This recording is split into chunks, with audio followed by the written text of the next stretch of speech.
আজকে এই ভিডিওতে আমি যে কথাগুলো বলবো বেশ কিছু মানুষের কোথাও গিয়ে গায়ে লেগে যাবে এবং একদম অনেস্টি দিয়ে একদম সত্যি সত্যি কথাগুলো আমার মনে হয় বলা উচিত। এবং তার সঙ্গে সঙ্গে বরবাদের এই যে কপি কপি নিয়ে যে কন্ট্রোভার্সি নানা রকম ব্যাপার, এগুলো নিয়ে তো আগেও কথা বলেছি, তবে আবার একটা কপির অ্যালিগেশন উঠে এসছে, সেটা নিয়েও আলোচনা হবে। তার আগে আমার একটা জিনিস মনে হয়, বাঙালিদের মতো হিপোক্রিট এই বিশ্বে কোথাও নেই। আমি দুই বাংলারই কথা বলছি, আমাদের এপার বাংলারও কথা বলছি, আমি ওপার ওপার বাংলারও কথা বলছি। ওপার বাংলারও কিছু ইউটিউবার রয়েছে, যখন বুমেরাং রিলিজ করলো সেটাকে সিনেমাটা দেখার আগেই ইউটিউবে বলতে শুরু করে দিল যে এটা তো কিসিকে ভাই কিসিকে, মানে সরি, তেরি পাতমে আসা উলঝা জিয়া থেকে কপি করা হয়েছে, জিদ্দার নিজস্ব কোনো ক্রিয়েটিভিটি নেই, এই সমস্ত কথা বলা হলো, নানা রকম ভিডিওতে বললো। সেটা নিয়ে এখানকার কিছু ইউটিউবাররা রিপ্লাই দিল যে এইরকম কে বলে, এরকম কী করে বলার সাহস রয়েছে, তাই নিয়ে একটা জাতা কন্ট্রোভার্সি। কিছুই লাভ হলো না, কিছু অডিয়েন্সে গালাগাল দিল, যে যার মাল্লু কমিয়ে চলে গেল। দুই দেশেরই আমি কথা কথা বলছি। আজকে সেই বাংলাদেশের ইউটিউবার যখন আবার দেখছে তাদের সিনেমাকে এখানকার কিছু মানুষ কপি কপি বলছে, তখন সে আবার ভিডিও করে বলছে যে এটা তো ভিউজের জন্য এগুলো করে, এদের কোনো অস্তিত্ব নেই। আরে ভাই, তুমিও তো যখন বুমেরাং রিলিজ করলো এইসব জিনিস কম করনি। এবার আমি এখানের যারা রয়েছে তাদেরকেও সেম কথা বলছি। আজকে নিজেদের কাজকে যখন কেউ অন্য দেশের লোকেরা কপি বলে তখন প্রচণ্ড গায়ে লেগে যায়, তখন ভিডিও করতে বসে যায়। যদি এখানে কেউ দেবের কাজকে কপি বলে, কোনো আর কি বাংলাদেশের ইউটিউবার বা জিদ্দার কাছে কপি বলে, তখন আবার তারাই ভিডিও করে বলবে যে এইগুলো কী করে বলতে পারে, এগুলো বলার কে অধিকার দিয়েছে, না দেখে কী করে বলতে পারে। অথচ নিজেরাও ঠিক সেম জিনিস করবে। তো এর চেয়ে বড় হিপোক্রিসি আমি পৃথিবীর কোথাও দেখিনি। আপনি সারা বিশ্ব ঘুরে নিন, তখন নাইজেরিয়া চলে যান, কিন্তু এই রকম হিপোক্রিসি আপনি বিশ্বের কোথাও দেখতে পাবেন না।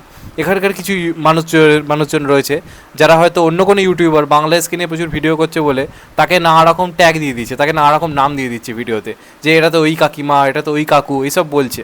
যেহেতু সে বাংলাদেশ নিয়ে বেশি বেশি ভিডিও করছে, বাংলাদেশে সাকিব খানের সিনেমার সঙ্গে অন্য কোনো সিনেমার ক্ল্যাশ হলে সেটা নিয়ে ভিডিও করছে, তখন তারাই এই সমস্ত নামকরণ করেছে। আজকে তারাই এখন যখন দেখছে ভিউজ আসছে, সাবস্ক্রাইবার বাড়ছে, তারাও কিন্তু তাদের চ্যানেলে আমি দেখতে পাচ্ছি বরবাদ ভার্সেস দাগি ভার্সেস জঙ্গলি নিয়ে হাজারটা ভিডিও করছে। কারণ কেন তোমরা এই ভিডিওটা কেন করছো?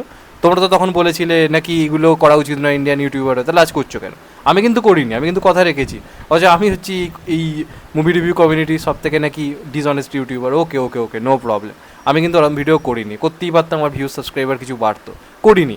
তার কারণ আমি একটা সময় সেটা নিয়ে তাদেরকেও খোঁচা মেরেছি যে এটা ঠিক হচ্ছে না, অন্য দেশের ক্লাস নিয়ে আমরা কেন কথা বলবো, তাই আমিও তখন সেটা বিরোধিতা করেছিলাম। কিন্তু আজকে আমি নিজে সেই কাজটা কিন্তু করছি না। তো এই জিনিসটা সবার আগে বোঝা দরকার, যেটা বাঙালিদের মধ্য থেকে হারিয়ে যাচ্ছে।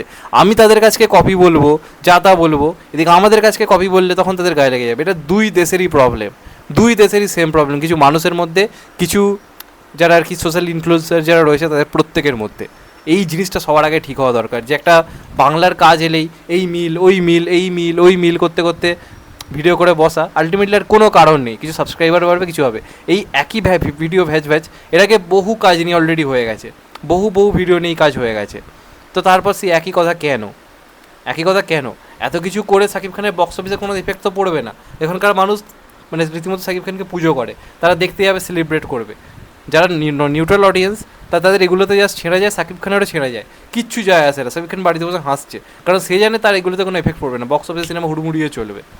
কিছু কিছু লোক রয়েছে যাদের ক্ষেত্রে এই জিনিসগুলো খাটে, সাকিব খান, সালমান খান, এদের তুমি যত যাই খিল্লি করে জামাবার চেষ্টা করো, ওদের সেই অডিয়েন্স রয়েছে, সেই পাওয়ার রয়েছে, সেই অর্ডার রয়েছে, যেমন শাহরুখ খান।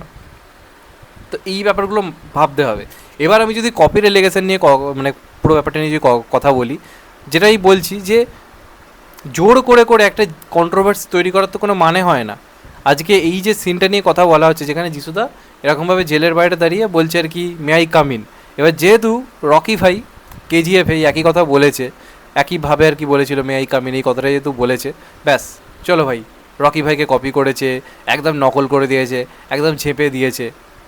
আমার কথা হচ্ছে মে আই কাম ইন তো যে কেউ বলতে পারে ভাই, মে আই কামিন তো যে কেউ বলতে পারে। আমরা তো প্রত্যেক মুহূর্তে, আমরা যখন স্কুল লাইফ কাটিয়েছি, স্যারকে তো মে আই কামিন বলেই ঢুকতাম। তাহলে আমি মে আই কামিন স্যারকে বলছি মানে আমার যে ক্লোজ ফ্রেন্ড সে বলতে পারবে না? তাহলে সে কী বলবে, কী বলবে সে? মানে সিরিয়াসলি এইগুলো নিয়ে অহেতুক কন্ট্রোভার্সি, অহেতুক করা আর কিচ্ছু নয়, শুধুমাত্র ভিউজ সাবস্ক্রাইবার বাড়ানো, আর কিছু নয়। যখন কোনো অন্যান্য সিনেমার হবে, যেগুলো আর কি নর্মাল সিনেমা, যেগুলো কোনো বড় বড় স্টার নেই, সেগুলোর ক্ষেত্রে কিন্তু কোনো কপি কেউ খুঁজে পায় না, কোনো কপি কেউ খুঁজে পায় না। আজকে আমি ছোট্ট একটা উদাহরণ দিচ্ছি, এই যে দাগের টিজার এসছে, দাগের টিজারে একটা সিন রয়েছে যখন আপনার নিশো বলছে আমার আব্বু আমাকে বলতো বলে একটা সিন রয়েছে ধোঁয়ার ভেতর থেকে এরম বেরিয়ে আসছে। তার শাহরুখ খানও তো রাইজে সেম জিনিস করেছে, খালি ছিল মেরি আম্মি কাহেতি থি বলে শাহরুখ খানও ধোঁয়ার ভেতর থেকে বেরোচ্ছে, কই সেটা নিয়ে তো কেউ ভিডিও করছে না, কারণ জানে সেটাতে কোনো সাকিব খান নেই, তো সেই ভিউজটা কোত্থেকে আসবে। আলটিমেটলি দরকার কিছু খিস্তি, খিস্তি খেয়ে নেব, কিছু ভিউজ আসবে, ব্যাস দ্যাটস ইট, কাজ হয়ে যাবে, হাসিল হয়ে যাবে। কিছু যারা সাকিব খানের যারা হেটার্স তারা চ্যানেল সাবস্ক্রাইব করে দেবে, আবার তার পরের ভিডিওতে সাকিব খানের পুরো উদম তারিফ করে দাও, আবার সেই সাকিব খানের সাবস্ক্রাইবাররা ফিরে আসবে। এই তো মানে জিনিস চলছে, এর থেকে বেশি কিছুই নয়। আর এগুলো বাংলা যারা সুপারস্টার সবাইকে নিয়ে হবে, জিদ্দাকে নিয়ে হয়, দেবদাকে নিয়ে হয়, সাকিব খানকে নিয়ে হয়। জিদ্দাকে নিয়ে দেবদাকে নিয়ে করবে বাংলাদেশের ইউটিউবাররা, কারণ তারা জানে দেবদা জিদ্দার কাজের যদি কপি বার করে একটা এক্সট্রা কন্টেন্ট পাবো, একটা ভিউজ আসবে। আর আমাদের এখানকার যারা মানুষ তারা করবে কারণ সাকিব খানের নামে ভিউজ আসে, একটা মানে কী বলবো, একটা ইনকাম হয়ে যাবে। এই তো আলটিমেটলি ব্যাপার, আর কিচ্ছু নয়, এর থেকে বেশি কিচ্ছু নয়। যারা নর্মাল অডিয়েন্স তারা যেটা দেখতে যাবে সেটাই যাবে। খাদানকে নিয়ে কম কন্ট্রোভার্সি হয়েছে, কত কত তো লোকে বললো, মানুষ দেখতে যাবে, ঠিক করেছে, দেখতে গেছে, কিচ্ছু যায় আসে না এগুলোতে। এই তো হচ্ছে আলটিমেটলি ব্যাপার। যাই হোক, এই ভিডিওটা আমি জানি অনেকের ভালো লাগবে না, আর অনেক অনেক সত্যি কথা বললাম। নানা টাইমে মানুষের কীভাবে কথাবার্তার ধরন পাল্টে যায়, কীভাবে নিজেদের ক্রিয়েটিভিটি পাল্টে যায়, সেগুলো নিয়ে আলোচনা করা দরকার ছিল। প্লাস এই কপি রেলিগেশনটা নিয়ে যদি আমার মতামত জিজ্ঞাসা করো, এত লাফানোর কিছু হয়নি। এরকম সিন রকি ভাইয়ের আগে বহু সিনেমায় দেখা গেছে, অমিতাভ বচ্চনের বহু সিনেমাতে এরকম রয়েছে, যেরকমভাবে অমিতাভ বচ্চন অলরেডি এসে বসে আছে, অনেক সোয়াক ফোয়াক সিন রয়েছে। তাহলে তো বলতে হয় রকি ভাইও বিভিন্ন রকম কপি করেছে, এগুলো তো ফ্যাক্ট।